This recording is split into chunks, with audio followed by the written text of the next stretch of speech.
করা যায় না, ওই দাগ যদি পরিষ্কার করতে হয় একমাত্র একজনের জিকিরের মাধ্যমে সেই জায়গাটা পরিষ্কার হয়ে যায়। জবানটা খুলে বলুন তিনি কে? এই জন্য যুবক ভাইয়েরা আমার, একজন আরেকজনের কাছে আমানত দিবেন। আমাকে বলা হয়েছে মুমিনের পরিচিতি নিয়ে আলোচনা করার জন্য।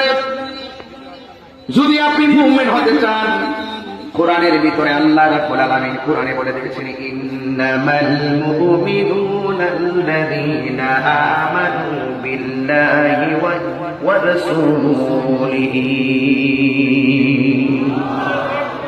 মুমিনদের জন্য সীমাবদ্ধ, আর মুমিন তো তারাই হবে আল্লাযীনা যাহারা আমানু ঈমান এনেছে বিল্লাহি আল্লাহর উপরে, ওয়া রাসূলিহি এবং রাসূলের উপরে, সুম্মা লাম ইয়ারতাবু এরা কখনো আল্লাহ রাব্বুল আলামিনকে কোনদিন আল্লাহ নিয়ে কোনো কিছু নিয়ে কোনদিন তারা সন্দেহ পোষণ করেনি।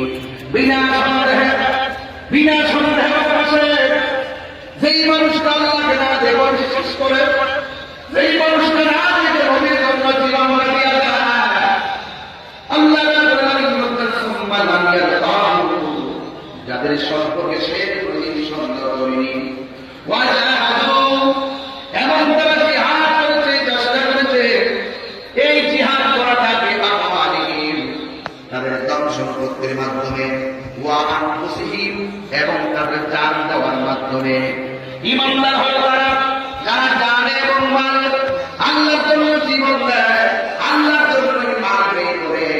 আজকে আমি নিঃসন্দেহে বলতে পারি এই মাহফিলটা সাজাইছেন ঈমানদার হইয়া মাহফিলটা